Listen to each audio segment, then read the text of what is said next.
Primeira carta de João não é o Evangelho, é a epístola. Glória a Deus. Epístola, primeira epístola, primeira carta que o Espírito Santo inspirou o nosso irmão João a escrever. Primeira de João, capítulo 2, versículos 15 e 16. O Senhor é bom e a sua misericórdia dura para sempre. Primeira de João, capítulo 2, versículos 15 e 16. Todos encontraram, digam amém. A palavra de Deus diz assim: não ameis o mundo, nem o que no mundo há. Se alguém ama o mundo, o amor do Pai não está nele. Porque tudo que há no mundo, a concupiscência da carne, a concupiscência dos olhos e a soberba da vida, não é do Pai, mas do mundo. Leremos ainda o 17. O mundo passa e a sua concupiscência, mas aquele que faz a vontade de Deus permanece para sempre. Aleluia! O que faz a vontade de Deus permanece para sempre. Glorioso Deus, bendito Pai, Pai de todo poder, Deus de toda glória, estamos diante da Tua palavra, Senhor. A Tua palavra é a verdade, a Tua palavra é fiel e digna de toda a nossa aceitação. Vem, Senhor, com a sua mão poderosa, vem, Senhor, com a sua mão gloriosa, tocar em nossos lábios agora, para que glorifiquemos ao Teu nome. À medida que a palavra vai sendo pregada, o Senhor vai introduzindo a mensagem aos corações, como espada alguma de dois gumes que penetra até a divisão da alma e do espírito, de juntas e medulas, e é apta para discernir as intenções, os pensamentos do coração. Senhor, revela-nos, sonda-nos em nome de Jesus, amém. Para a glória de Deus, o nosso Pai, podeis assentar em igreja de Jesus.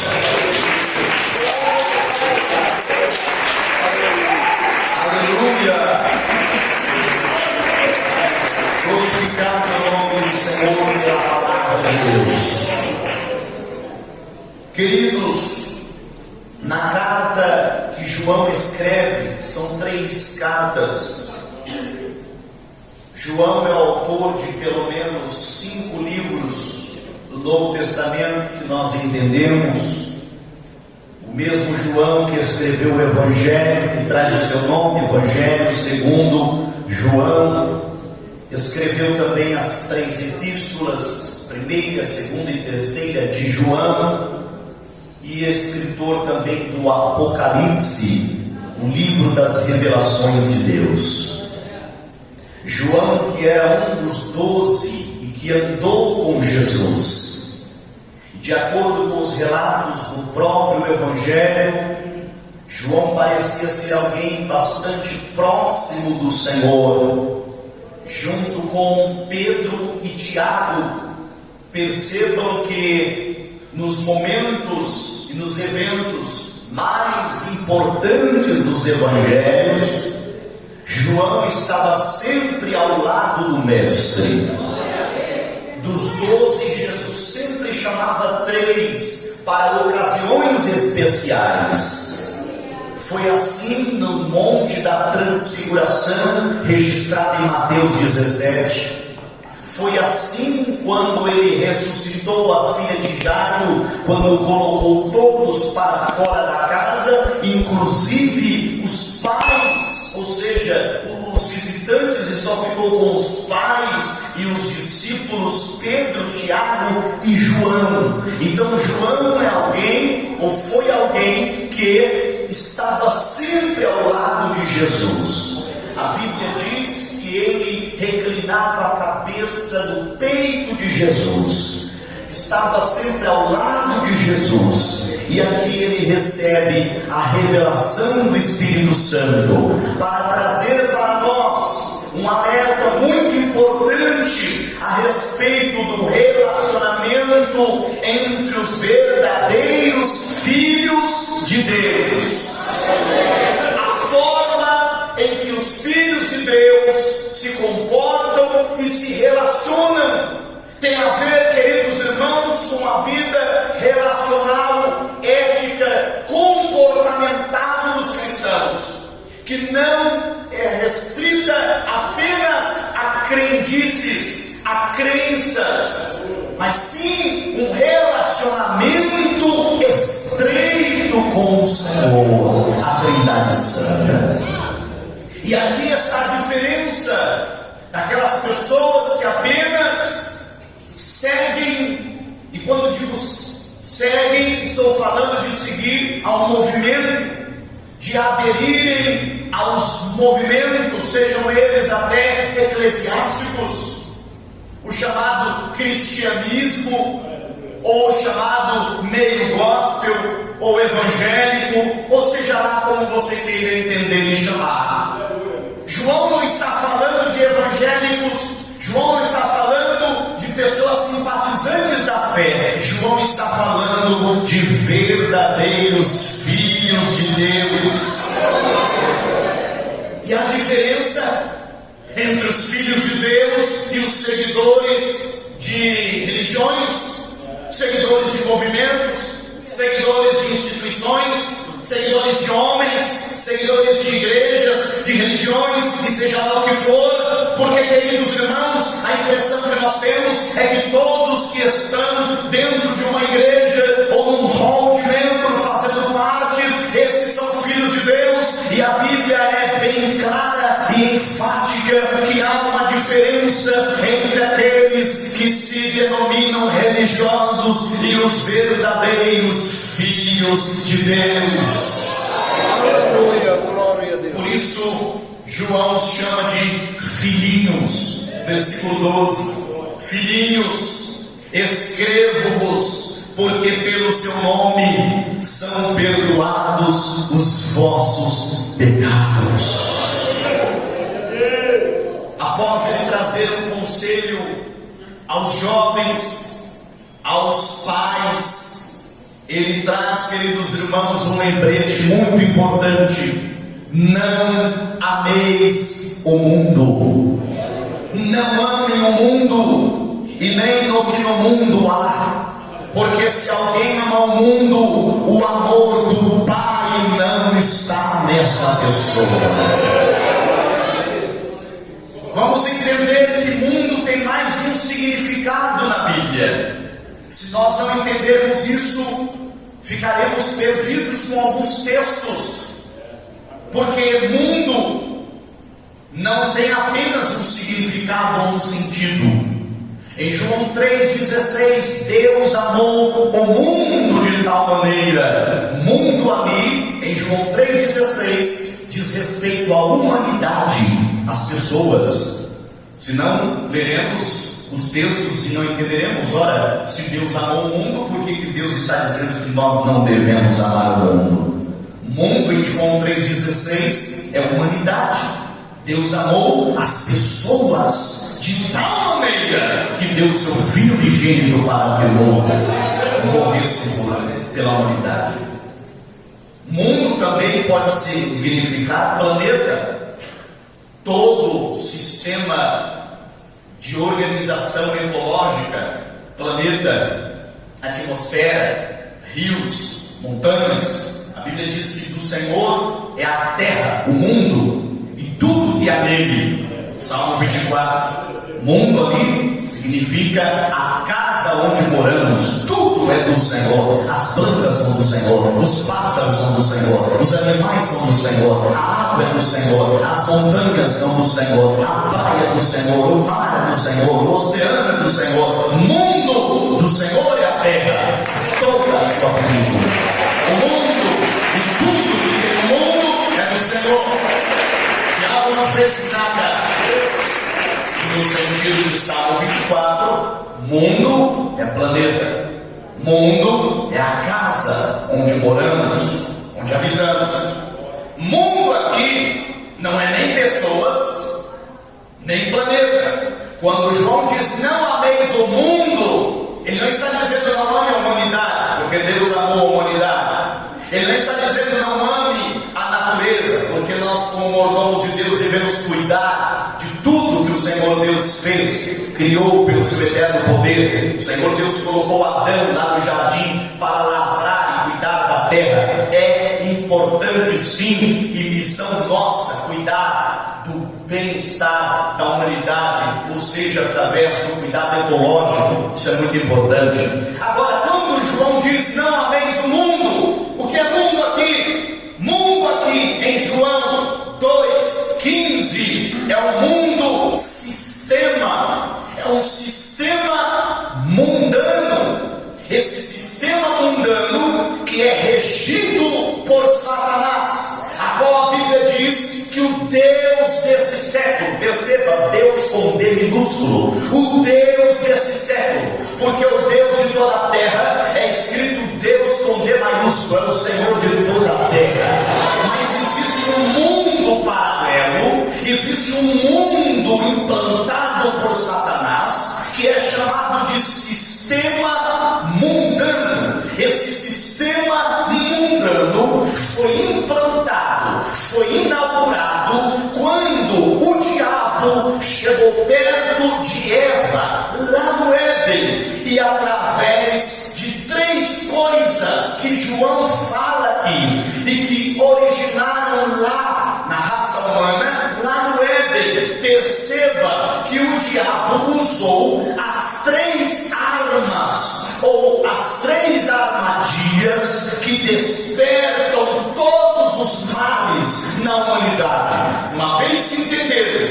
que esses três dispositivos, ou esses três gatilhos sendo disparados ou acionados, toda desgraça vai acontecer a partir daí. Perceba que João diz no capítulo 2, versículo 16, que tudo o que há no mundo, tudo o que há nesse sistema mundano, tudo o que há nesse sistema, esses gatilhos que são acionados e disparados, não vem do Pai, mas vem desse sistema mundano. Quais são os três gatilhos? João revela para nós: a concupiscência da carne. Segundo, a concupiscência dos olhos. Terceiro, a soberba da vida. A palavra concupiscência significa apetite desordenado, desenfreado da carne humana. Quer dizer, os apetites, os desejos, as vontades de uma natureza caída, herdada lá de Adão e Eva. Perceba que o diabo trabalhou com Eva, ou tentando Eva, exatamente usando esses três gatilhos. Você percebe que o fruto proibido era, aos olhos de Eva, agradáveis, concupiscência dos olhos, o desejo de ser igual a Deus. Perceba que o diabo disse: se você comer o fruto, você será igual a Deus. Soberba da vida. Apetite desordenado da carne, apetite desordenado dos olhos e soberba da vida. Veja que toda tentação, ela é basicamente originada a partir desses três gatilhos: soberba da vida, concupiscência da carne, concupiscência dos olhos. Perceba que a Bíblia Sagrada fala que Sansão caiu através da concupiscência da carne e dos olhos. Davi caiu através da concupiscência da carne e dos olhos. E o diabo tentou Jesus lá no deserto com essas três áreas. Primeiro o diabo disse: se tu és filho de Deus, transforma essas pedras em pães. Está com fome? Sacia a sua carne, mande que as pedras se transformem em pães. Segundo, se tu és o filho de Deus, pule daqui, porque se você é filho de Deus, os anjos vão te segurar. Soberba da vida. Se tu és o filho de Deus, faça isso, faça aquilo. Ou se tu prostrado me adorares, tudo isso eu te darei. Concupiscência da carne. O diabo sempre tenta o homem na concupiscência da carne, na concupiscência dos olhos e na soberba da vida, através da fama, através do poder, através de querer ser maior que os outros. Tudo isso vem do mundo, não é do Pai. Isso não pode fazer parte da vida de um filho de Deus. Isso faz parte de um sistema mundano, de um sistema maligno. E esse sistema maligno está em todas as esferas da humanidade e da sociedade. Esse sistema maligno é o que fomenta as competições, é o que fomenta as brigas, é o que fomenta as destruições. A briga pelo poder, a briga pela fama, a briga pelos territórios, a briga por se assenhorar uns dos outros. Tudo isso não é do Pai, isso é do mundo, isso é do sistema mundano, regido por Satanás.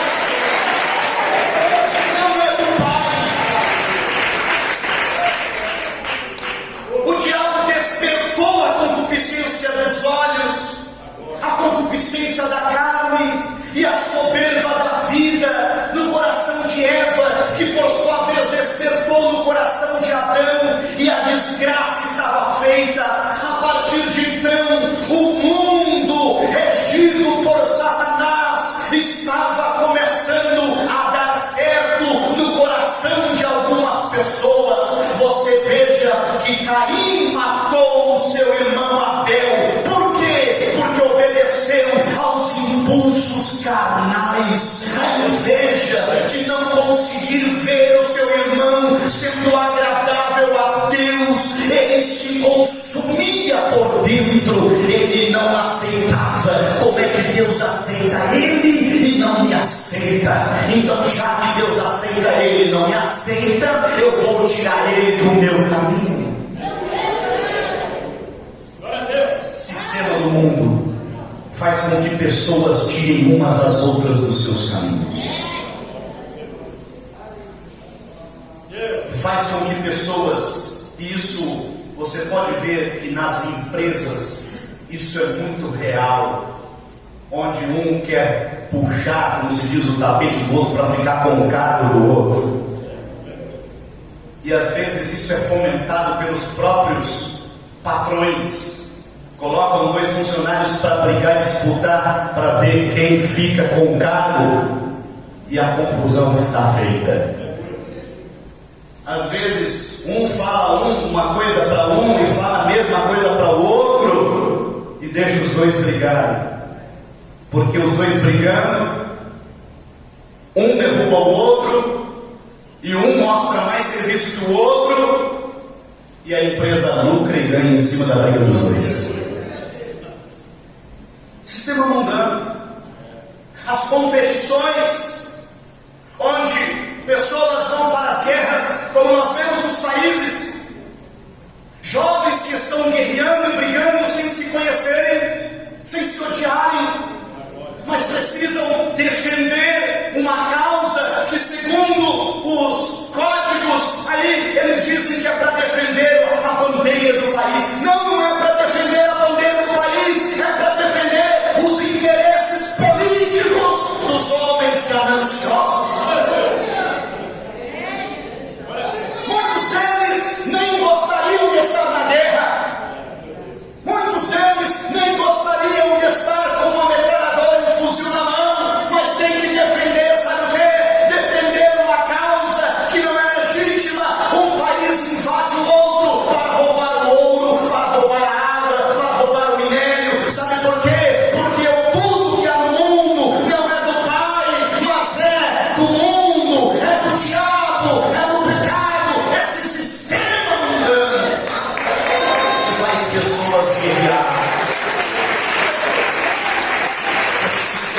plano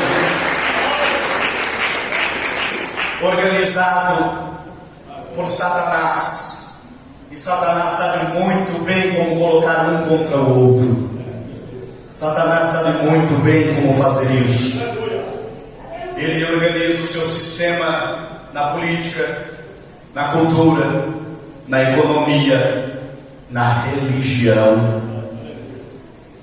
Esse sistema mundano está espalhado em todo o território mundial.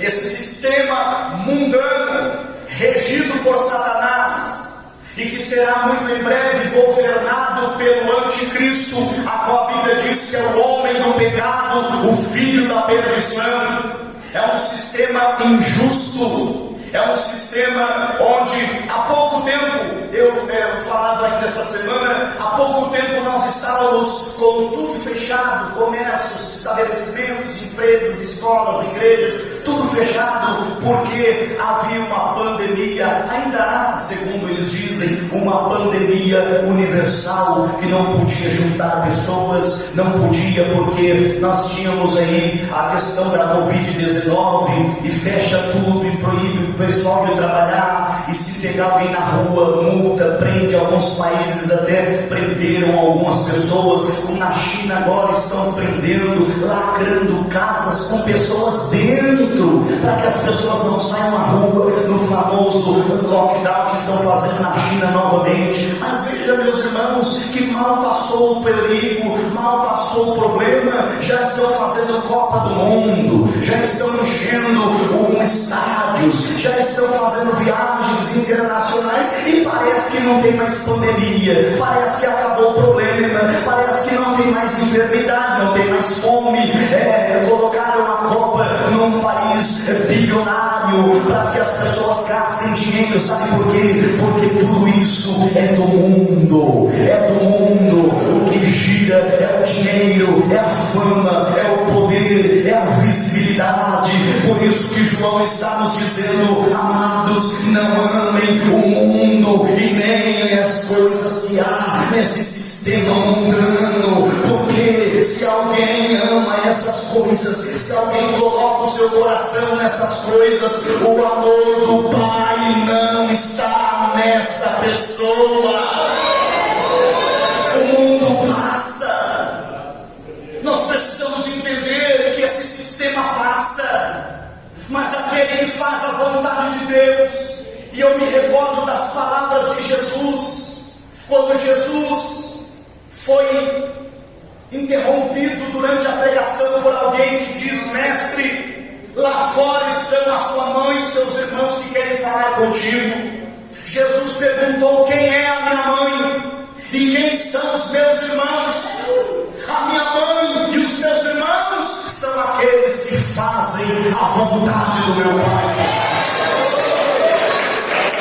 Aquele que faz a vontade de Deus permanece para sempre, porque estes são a verdadeira família de Jesus. Não é fácil não ser do mundo. Não é fácil. E quando eu digo não ser do mundo, é não estar envolvido com o sistema.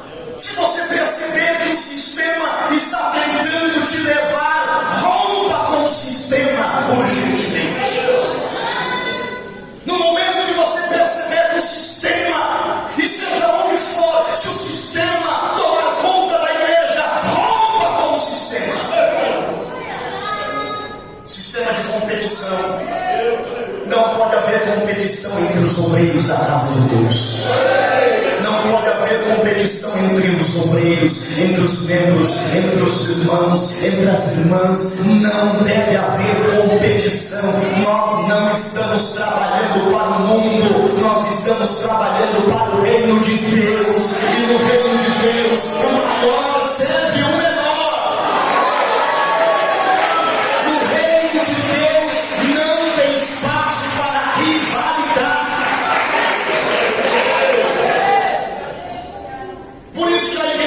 Se comportar como igreja de Deus, do reino de Deus, do evangelho de Deus, porque se deixarmos de nos comportar como igreja de Deus,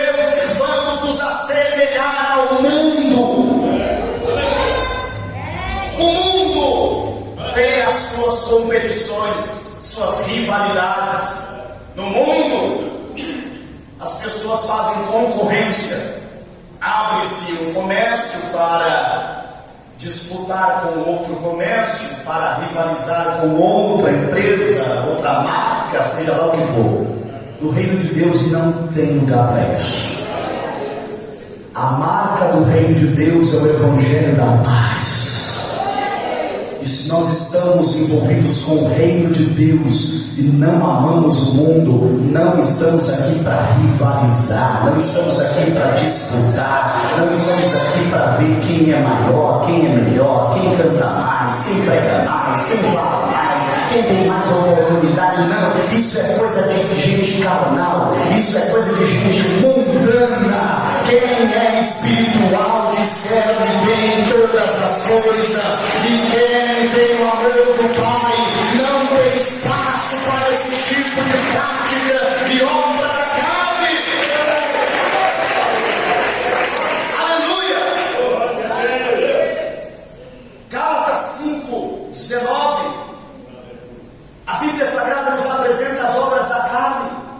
O apóstolo Paulo nos traz, meus queridos irmãos, as obras da carne. Basta você olhar rapidamente naquela lista que você vai encontrar as palavras porfias, dissensões, heresias, glutonarias, idolatria, feitiçaria. São todos os elementos que compõem as obras da carne, que são do mundo, não são do Pai. Um dia os discípulos não estavam entendendo ainda o conceito do reino de Deus e a visão do reino de Deus, e começaram a perguntar: ô mestre, quem é o maior do reino dos céus? Por quê? Porque nos reinos dessa terra existe hierarquia, existe escala hierárquica de maior e menor. Mas Jesus disse: você quer saber quem é o maior do reino dos céus? Pegou uma criança e disse: quer ser grande no reino dos céus? Seja como esse menino. Porque quem se fizer como uma criança, esse será grande no reino dos céus. No reino dos homens, grande é quem está acima dos demais. No reino dos homens, grande é quem passa por cima de todo mundo. No reino dos homens, grande é quem tem mais dinheiro, é quem tem mais armas, é quem tem mais território. No reino do mundo, grande é aquele que não tem medo de nada e de ninguém. Mas no reino de Deus, grande é aquele que não tem vaidades. Grande é aquele que se contenta com o que o Senhor concede a ele pela sua graça e misericórdia. Grande é aquele que se submete ao senhorio de Cristo e diz: Senhor, seja feita a tua vontade, aleluia, tanto na terra como no céu. O reino de Deus não vem com aparência humana. O reino de Deus não é comida, o reino de Deus não é bebida, o reino de Deus é alegria, é paz, o Espírito Santo. Não amem o mundo. Os discípulos uma vez pediram, ou a mãe pediu: ô mestre, permita ou conceda que o meu filho sente à sua direita e à esquerda no reino dos céus. Olha a mentalidade mundana. Arruma uma cadeira do lado direito e outra do lado esquerdo para os meus filhinhos no seu reino.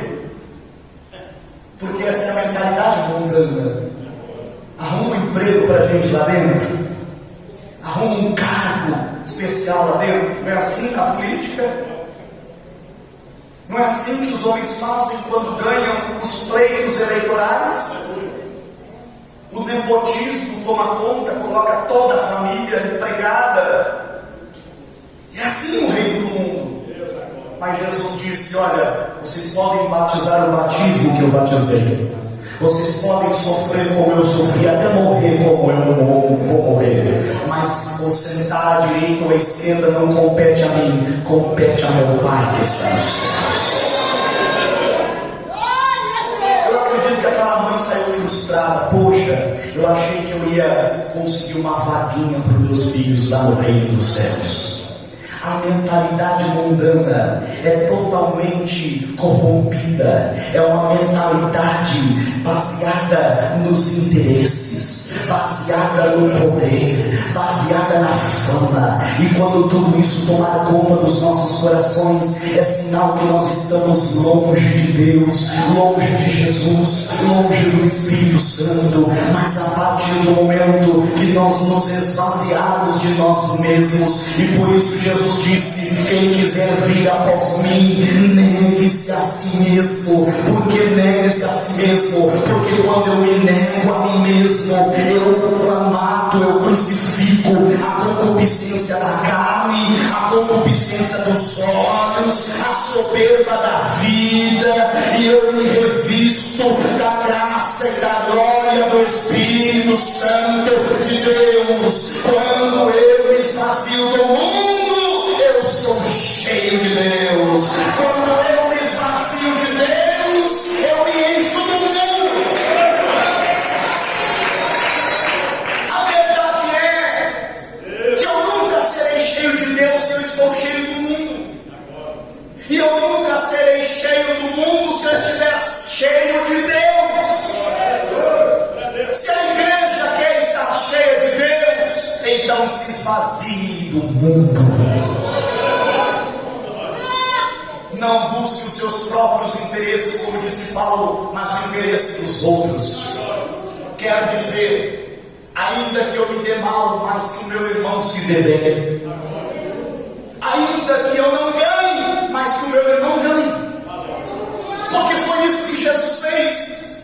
Jesus, pela ótica do mundo, ele foi um herói fracassado. Pela ótica do mundo. Porque o herói precisa derrotar os seus inimigos e triunfar.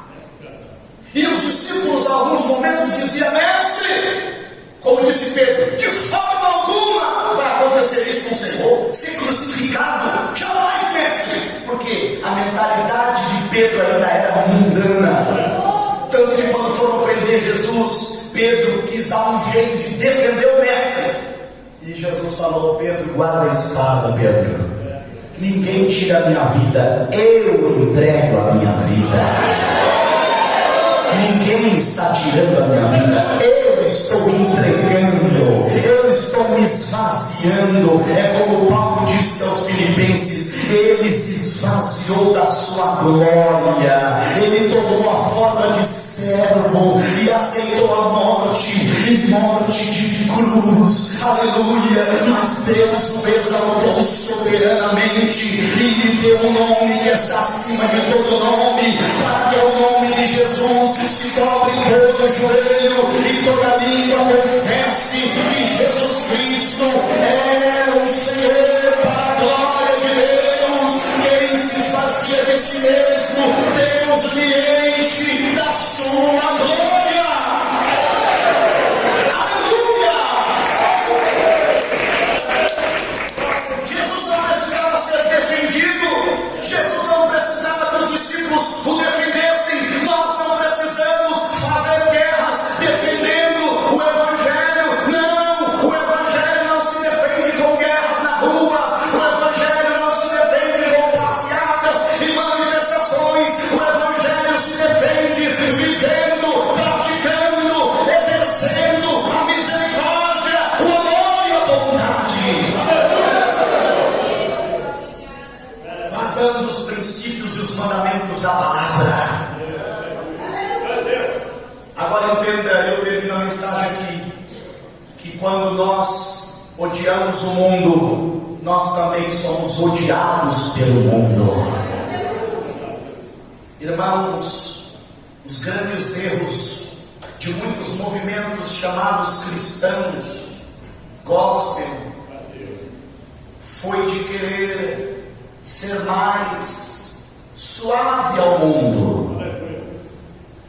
Muitos movimentos entenderam em algum momento de sua história que, não sendo agressivos ao mundo, o mundo os deixaria em paz.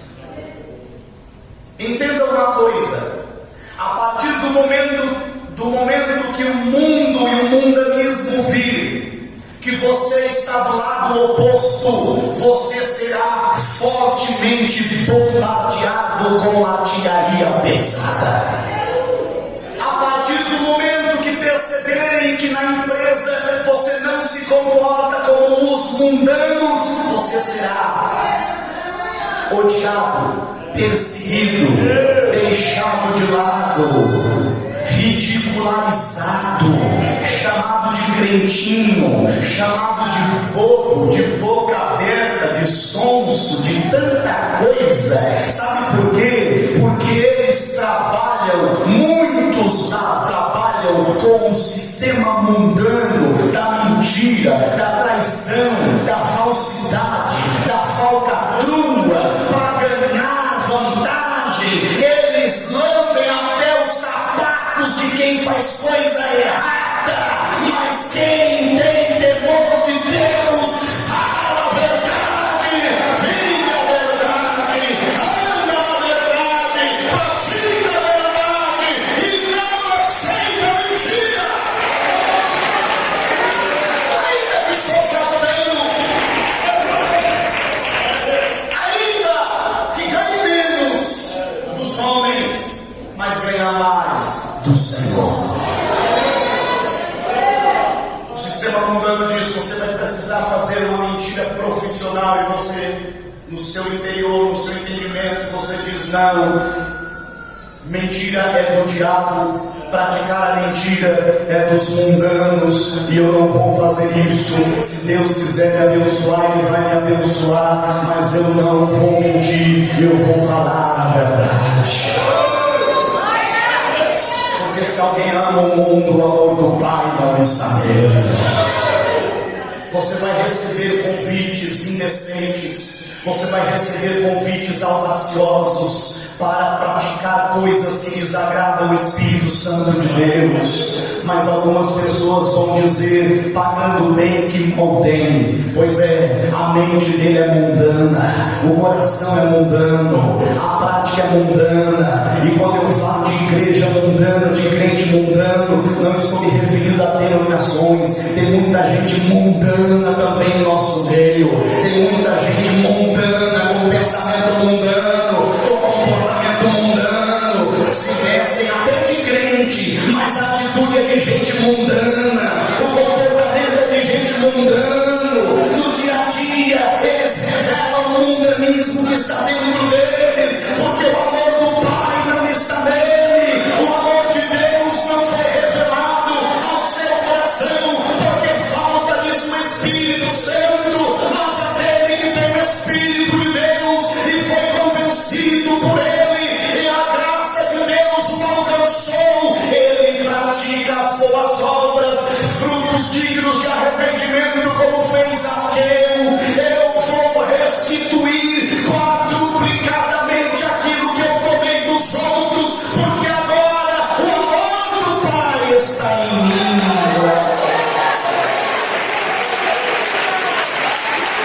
Quando o amor do Pai está em mim, o amor do Pai me convence a não ficar com o que não é meu. Ah, pastor, mas achado não é roubado. Você sabe que não é seu, devolva. Você sabe que não lhe pertence, devolva. O Espírito de Deus está falando à sua consciência, ao seu coração. Não lhe pertence, não é seu. Por isso que Herodes ficou furioso, e Herodias mais furiosa ainda, porque a mentalidade mundana de Herodes, que ficava, meus queridos irmãos, com a mulher do seu irmão, e chegou um pregador para denunciar o mundanismo de Herodes. E chegou um pregador para dizer: você não pode ficar com a mulher do teu irmão, isso é comportamento errado. Mas ele é rei, mas mesmo assim o rei está sujeito às ordenanças do céu.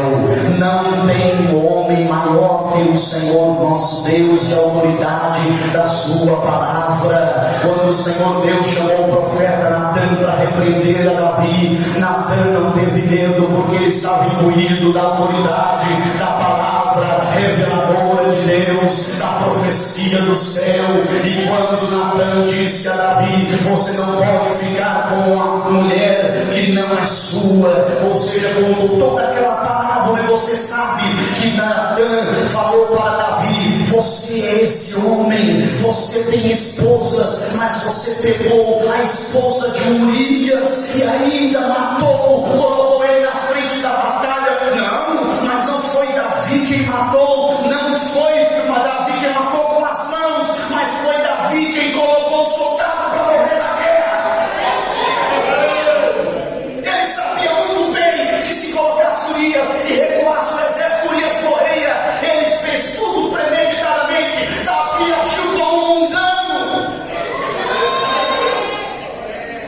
Davi agiu como um mundano.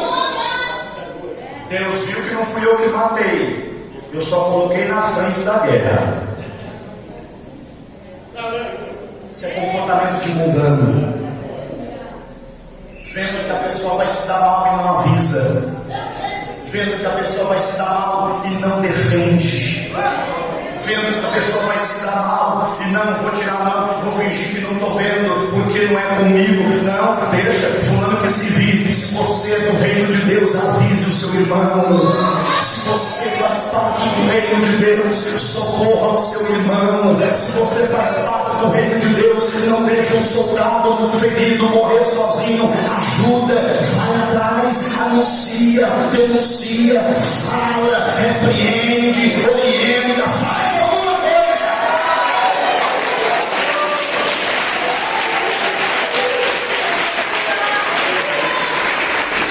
Porque quem ama, alerta.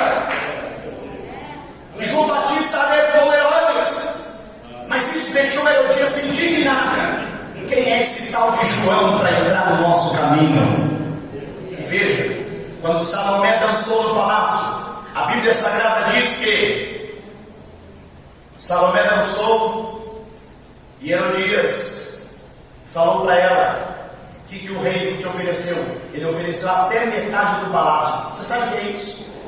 Metade de um palácio. Quer dizer que se ela quisesse metade das riquezas que tinha lá, ela teria. Mas a raiva de Herodias foi tamanha que ela trocou metade do palácio pela cabeça de um profeta. Você está entendendo que quando o mundo decide eliminar o servo de Deus, eles vão fazer todo o esforço para eliminar, para tirar homem de Deus e mulher de Deus da palavra de Deus e tirar a palavra de Deus da sua boca. É por isso que João está nos encorajando: se alguém ama o mundo, o amor do Pai não está nele. Aí está o desafio: ou nós somos igreja de Deus, ou nós vamos nos acovardar nos próximos dias. Ou nós somos igreja de Deus, ou a gente só vai pregar o que as pessoas querem ouvir, com medo de perder a oportunidade, com medo de perder a função, com medo de perder o cargo, com medo de perder a posição, com medo de perder o salário, com medo de perder alguma vantagem, com medo de perder a admiração de alguém. Pois eu prefiro ter a admiração do céu do que a admiração dos homens. Se você prefere ter a admiração do céu, então prega a verdade, adorece, exorte, doutrine, fale a palavra de Deus, denunciando as práticas do mundo. Aleluia! Todos os homens de Deus comprometidos com o reino se deram mal no sistema. Todos. Ou você não lembra de Elias? Elias se deu mal no sistema de Acabe. A luz da política se deu mal. A luz do reino de Deus está na glória com o Senhor. Você lembra de João Batista? Se deu mal com Herodes, mas Jesus disse: nascido de mulher, não tem profeta semelhante a João.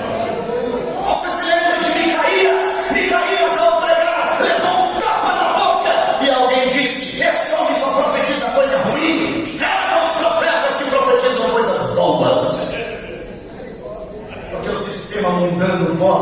ouvir coisas boas, coisas agradáveis, coisas que deixam as pessoas confortáveis. Irmãos, os cultos que nós saímos confortáveis como pecadores não são cultos inspirados pelo Espírito Santo. Porque os cultos inspirados pelo Espírito Santo mexem conosco. Nós saímos com algo dentro de nós dizendo: você precisa mudar, você precisa mudar, você precisa melhorar, você precisa santificar mais, você precisa descer mais, você precisa colocar sua vida na vontade de Deus. Ah, meus irmãos, o Evangelho de Jesus que confronta é o Evangelho que nos tira o sono da noite. Aquele Evangelho que deixa a gente pensando: meu Deus, eu preciso consertar minha vida urgente, eu preciso orar mais, eu preciso me santificar mais. 2023 está chegando, eu quero ser mais crente, eu quero ser mais fiel. Oh, meus irmãos, se esse Evangelho não confronta, se esse Evangelho não nos tira da zona de conforto, não é o Evangelho de Deus. Esse Evangelho que coloca o homem no centro: você é precioso, você é espelho, você é ouro, você é isso, você é aquilo. É o Evangelho da mentira, é o Evangelho mundano, da concupiscência da carne, dos olhos e da soberba da vida. Isso não é do Pai, é do mundo. É o outro Evangelho que Paulo disse que viriam anunciando. Não é o Evangelho de Jesus, não é o Evangelho pregado, anunciado por João Batista, por Jesus e pelos demais apóstolos e pais da igreja. Não é o Evangelho da graça, é o Evangelho da desgraça.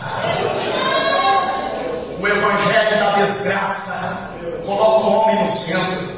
O Evangelho da desgraça faz os homens cobiçarem posições. O Evangelho da desgraça faz os homens cobiçarem o ouro e a prata. É o Evangelho de Geazi. Enquanto Eliseu disse: Geazi, não pegue nada, nós fizemos aquilo pelo poder de Deus. Geazi coçou a cabeça e disse: mas nós não vamos levar nem um presentinho, nem nada. Quer dizer, nós temos que levar alguma coisa. Eliseu disse: não. Geazi foi lá e pegou a concupiscência dos olhos, o desejo. Eu tenho que levar vantagem, eu tenho que ganhar alguma coisa. Se eu não ganhar nada, o que eu estou fazendo na igreja? Pois é, você não entendeu então o Evangelho de Jesus. Porque o Evangelho de Jesus é: tome a sua cruz e siga-me. O Evangelho de Cristo, símbolo, não é um travesseiro, nem uma almofada, nem uma rede, nem uma esteira baiana. O Evangelho de Jesus é uma cruz. Aleluia! O Evangelho de Jesus é renúncia, é sofrimento. O Evangelho de Jesus é Evangelho de renúncia. Negue-se a si mesmo, tome a sua cruz e venha me seguir. Porque quem quiser amar a sua vida vai perder, mas quem perder a sua vida por amor de mim e do Evangelho achará. Que Deus abençoe você.